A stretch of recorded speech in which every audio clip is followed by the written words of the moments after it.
what I would do if I had to start my career again.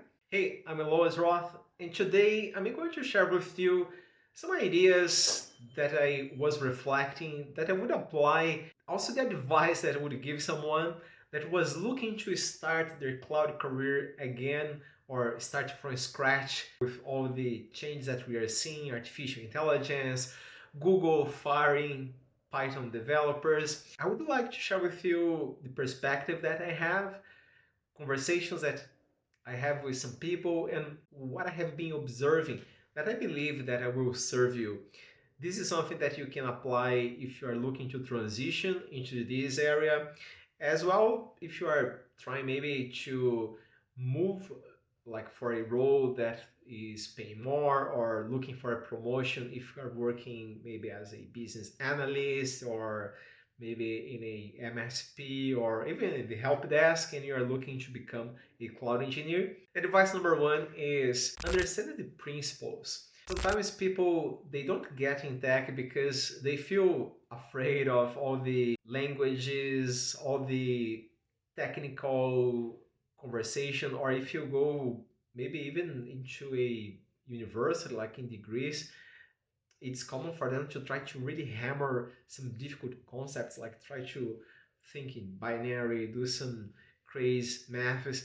I was never good on that, like, and I realized it's good to have some understanding of basic math, like, and this is what I think everybody gets from the college, but not really trying to be some nerds that do binary calculation on their mind. If you're good on that, that's great. Like it's a skill that I admire some people. I don't have that. And even not having those skills, I reached really good success in this career. Like just in 2 years, I went into jobs paying more than 1,000 per day. And I believe that this can help you if you really focus on the principles of computing. If we break it down to think more on Windows OS systems, like what about Windows Server 22 or 2019, and just having a high level understanding on how that works, how that operates. You can even ask ChatGPT, and this is something that I will create a video around the prompts, get some answers from this. And it's something that in the past people would put a lot of value on understanding all the bits and pieces of a Windows server or maybe a Linux server. But to become a cloud engineer, you just need to have a really high level understanding. Like if you can log in into a Windows box and look at the hard drives that you have there, that should be all good to start or even launching a PowerShell or command line. Some people they will tell that hey, you need to also understand Linux, and that's not the case really. Like I know some cloud engineers that they have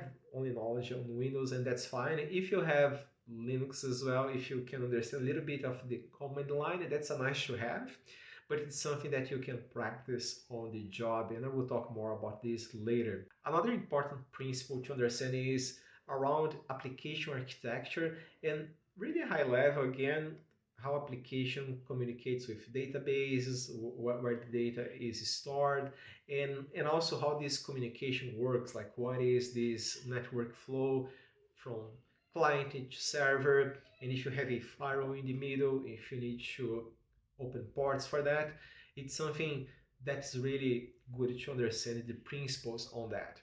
And after this, you can really dive into the cloud uh, infrastructure and cloud concepts, like how you operate, for instance, Azure. And again, you don't need to be a multi-cloud expert. You can focus in one cloud. Many of you know, in the past, I was trying to be expert in GCP, expert in Microsoft Azure Cloud, and I realized that if I focus only on Azure Cloud, I would become really good on that. And this is what I see in the market today, like talk with recruiters, like they really like that idea that now I have been working on this space for 7 years and I was able to acquire a lot of knowledge, practice a lot.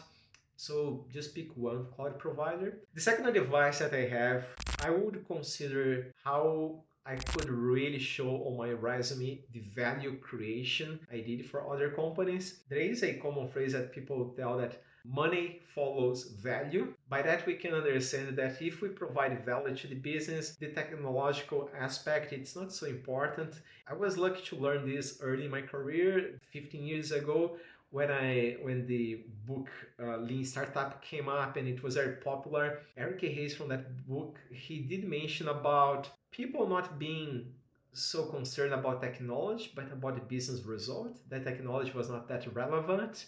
And nowadays I can see with all these full turnkey solutions that we can get in the marketplaces, all the advancements of AI, how we can use AI to keep building these solutions, that is really relevant. So if you can translate how you created value from uh, the work that you did before, can be in another role, but how you did deliver that well, projects that you had a chance to work and what was the outcome of those projects, this will really help in your career. It will kind of translate that experience, and not only the experience, but also your mindset, how you approach problems, and the focus that you have to deliver results. Advice number 3 that I would give is I would get really good on transfer. If you learned about Azure platform, like how you configure permissions or some specific aspect of the technology,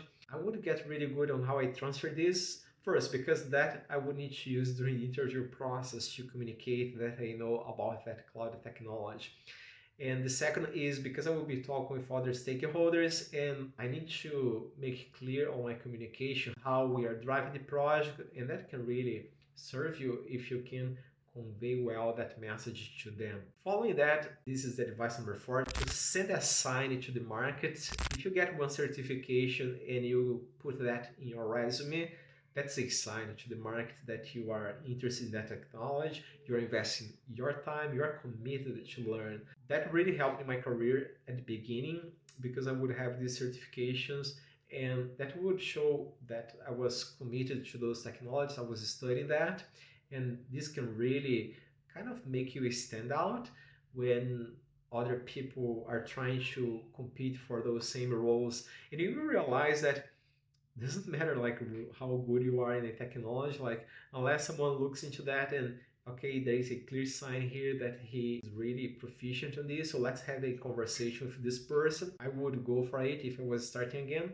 to communicate to the market that was being ready and prepared to that technology. The advice number 5, get a mentor, and that can be in your company, a colleague that you have that is already working in this cloud space.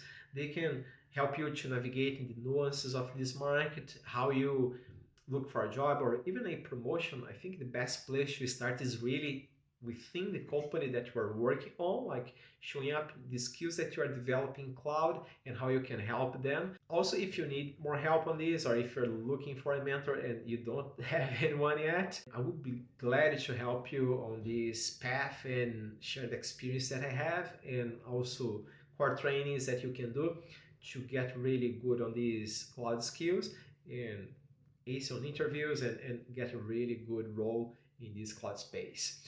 I hope that you have enjoyed this video.